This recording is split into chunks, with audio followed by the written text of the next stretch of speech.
All right, it's time to talk stimulus. The $2 trillion compromise stimulus bill rolled out yesterday by that compromise party.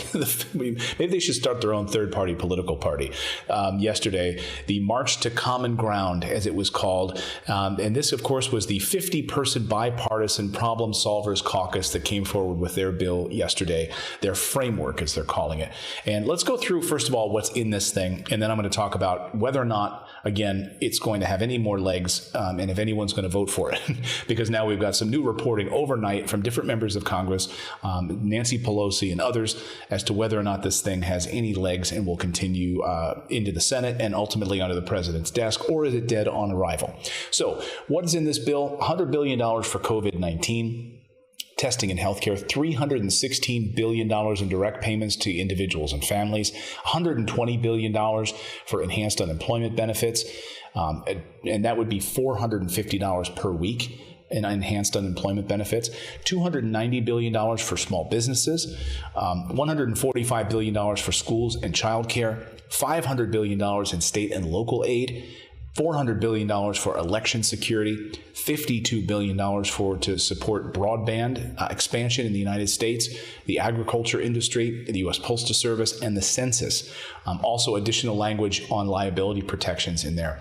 It would also have these boosters, another $200 billion or $500 billion basically for additional stimulus checks. So not just one stimulus check, but two stimulus checks of $1,200 if the pandemic continues into 2021 of next year, in the spring of 2021. So they would have triggers built into this. Now, on paper, it looks like a great compromise, but this thing is going nowhere. Now, yesterday on the show, I said that I would eat a houseplant if this passes the Senate and ultimately becomes law in its current form. I'm not saying, if it gets totally altered, then hey, I'm not eating a houseplant. Some of you have recommended different types of houseplants for me to try. Mint is a good choice because at least that's tasty. A ficus is another one I could try. Someone recommended a cactus, to which I say, boo on you. I have a money tree right here that I could eat that. I don't want to tell you what would happen after that if I ate a money tree. Anyway, I just don't think that this is going to happen. I stand by that this is a total long shot, that this is not going to pass. We now have a number of different members of Congress that have weighed in on this. And it's funny because Kevin McCarthy in the House is basically saying that Democratic colleagues are upset at Nancy Pelosi and the leadership because they didn't pass anything. He's trying to stir up a fight. So this is what Kevin McCarthy had to say yesterday about whether or not these Democrats are angry with Nancy Pelosi in the House. And you're even having problem solvers put forth an idea today. That shows, even within the Democrats, that they're upset with this speaker by not finding common ground. By not finding common ground. So they're upset with the speaker. Of course, that set off a firestorm. Really? Are Democrats trying to create a coup right now about this? She said, look, while we appreciate every attempt at providing critical relief to the American families, the Problem Solvers Caucus proposal falls short. Actually, this was what the committee chairs all came together and said on this. They said, while we appreciate every attempt at providing critical relief to the American families, the Problem Solvers Caucus proposal falls short of what is needed to save lives and boost the economy. So basically, the committee chairs aren't even going to let this get a vote. It has to come out of committee. And if the committee doesn't even allow it to go to the floor, then this is not going to get a vote. This is not going to happen. Nancy Pelosi also said that she didn't address it specifically in these interviews yesterday, but she said that she appreciates the effort for this bipartisan log jam to be broken. She appreciates it. But she said, but a joint statement from 8 House Democratic committee chairs basically poured water on this thing, cold water. It's dead. So she didn't specifically talk about it. She's basically letting that up to her committee chairs to say. She doesn't want to have to play the bad cop on all of this. But look, let's make no mistake, before you get your hopes up on all of this was just a political stunt. 50 members of this Problem Solvers Caucus, it's great. It's a political stunt. The reason it's a political stunt is they know it's not going to pass. Republicans specifically have no desire to spend more than $1 trillion, if that. I mean, they didn't want to go above $500 billion. They were lucky to get Ted Cruz, Rand Paul, and anybody else to vote for it, that it was even that expensive when they rolled out their skinny bill last week. There's no way. And Republicans have already said, when this thing rolled out, Republicans in the Senate said, no way. So you can blame whoever you want, but this is going to go nowhere in the Senate. Republicans will not sign it. This is going nowhere. So that's why I feel confident in saying that I would eat a houseplant if this thing passes. So Nancy Pelosi responded to this question about whether or not she's got dissent inside the Democratic Party and party members over this Problem Solvers Caucus move. I want to bring in our next guest, Speaker of the House, Nancy Pelosi, to react to that, because it's a pretty serious charge to say that her own members are upset because they think they're being sacrificed. Madam Speaker, welcome to the show. Maybe we can get right to the bottom of this. What's really going on here? Well, you know I wouldn't stoop to the level of responding to silliness. That has no idea. I just got off a call with my colleagues. We are committed to staying here until we have an agreement that meets the needs of the American people. We're optimistic that the White House, at least, will understand that we have to do some things. We have had a disagreement on crushing the virus, and that's a very important part of the HEROES Act: testing, tracing, treatment, mask wearing, ventilation, distancing, and the rest. She's saying that the White House appears to at least be aware that we need to get something done and trying to at least negotiate with Treasury Secretary Steven Mnuchin on this. There appears to be, given what the Speaker just said, she said, I'm not going to send people home for recess on October 9th. I'm going to keep the House here until we get something passed, which is encouraging. Now, to be clear, they are allowed to go home and campaign, and they will be given 24 hours notice if there is some sort of legislation that needs to be signed. They will have to fly back to Washington and sign it. So yes, they will still be going home on a technical recess, but they will remain negotiating through the next few weeks. I don't think there's a snowball's chance that they're going to pass a stimulus package before the election day. I just don't see it. I don't see it happening. I would be stunned if we do. But I don't see it happening. A couple of people weighed in just a few minutes ago. In fact, Mick Mulvaney, former or acting White House chief of staff under President Trump, weighed in on this.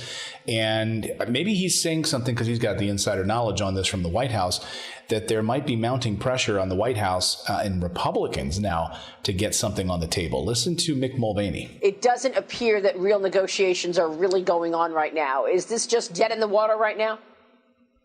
Well, I think you're right to say that those negotiations are not going on right now. That's not to say that this could not move very, very quickly in the next couple of weeks. Keep in mind the pressure is simply building on leadership in both the House and the Senate. The folks who are most at risk for getting blamed for not having a stimulus package would be the Democrats in the House and the Republicans in the Senate. All of the House is running for re-election. Much of the Senate is running for re-election. So the pressure will continue to build on the leadership to try and get something out the door. And with the government needing to be funded by the end of September, there will be a necessary carrier bill that must get passed between now and the election. So I think it's right to say that things have gone very slowly. There's a chance that something doesn't pass, but I do think the pressure is building to get something done. Well, the question is, will the Senate leadership, Mitch McConnell is running for re-election in Kentucky. You have other members of the Senate that are running for re-election on the Republican side. Are they going to be able to go back to their constituents and say, hey, I had an opportunity to vote for stimulus money for you, direct payments to you, extensions of unemployment to you, but I didn't. The leadership never brought it up for a vote. The House passed this HEROES Act. I know it was big. It would have helped you, but we didn't get a chance to vote on it because Mitch McConnell didn't want us to. And we passed this little piddly, crappy, skinny bill, and it went nowhere. What do you think is going to happen to those people? I mean, this is why we vote, right? This is an opportunity for us to vote with our ballot. Go there, to have our voice heard right now and get these people thrown out of there. Get the right people in there that actually care about the American people instead of lining the pockets of big business and corporations. This is an opportunity. That's how we change. Like I saw someone in the chat said, I just don't care anymore. I can feel that. I have empathy for you. I feel that. I feel that sort of exasperation. But we can change this by hiring the right people to work for us in Congress instead of these corporate lackeys that are just concerned with making sure that Wall Street is fine. The former Treasury Secretary, Mr. Liu, was talking about this, and he says, look, this is what's going to happen to the economy if we do not get a stimulus package through. We are in for catastrophe. Listen. I would say there's no feeling of urgency. That's very different from there being urgency. We're still looking at an economy where there's 11.5 million fewer people working than in February before the shutdown. We're looking at an economy where 1 in 10 households is short of food, and there's a difficulty feeding families. We're seeing what experts are looking at as perhaps the worst rental housing crisis in our history. And we have a mixed story between the markets and the real economy out there. And I think it's a mistake to not keep our eye on the pain that's out there, both in terms of families and their human needs, but also what the macroeconomic effect is if we take away all of the supports that have kept things so that when things partially reopen, we could partially come back. We've basically seen half of a recovery, and we can't see the other half until all of the rest of the economy is able to open up. And that doesn't appear to be anytime soon. So, we wrote in the op-ed that it's playing with fire to wait. It's playing with fire to wait. Well, you can blame, I blame Republicans on this one. They waited all summer. Mitch McConnell said, we're going to take a pause. We're not going to do anything. We're going to watch how our stimulus package that we passed in March unfolds and how it works. And they saw jobs numbers going down, or jobless numbers going down, and they saw Wall Street going up, and they were happy. And Republicans came out. One Republican texted, said, well, there goes no need for another stimulus after those jobs numbers came out in July. And you saw Mitch McConnell, you saw Treasury Secretary Mnuchin, you saw Larry Kudlow all saying, hey, this is great. Our economy's burning and churning. What they're not looking at is the permanent job loss number. They're not looking at the American people who are suffering. They're looking at Wall Street numbers. They're looking at fake jobs numbers, which are just people in the system who are continuing to look for employment. They're not looking at the eviction crisis that Jack Lew just talked about, which is going to be massive. And he's not looking about the huge furloughs that are about to unfold, with tens of thousands of jobs about to be laid off or lost over the next few weeks. As American Airlines, United Airlines, the list goes on and on.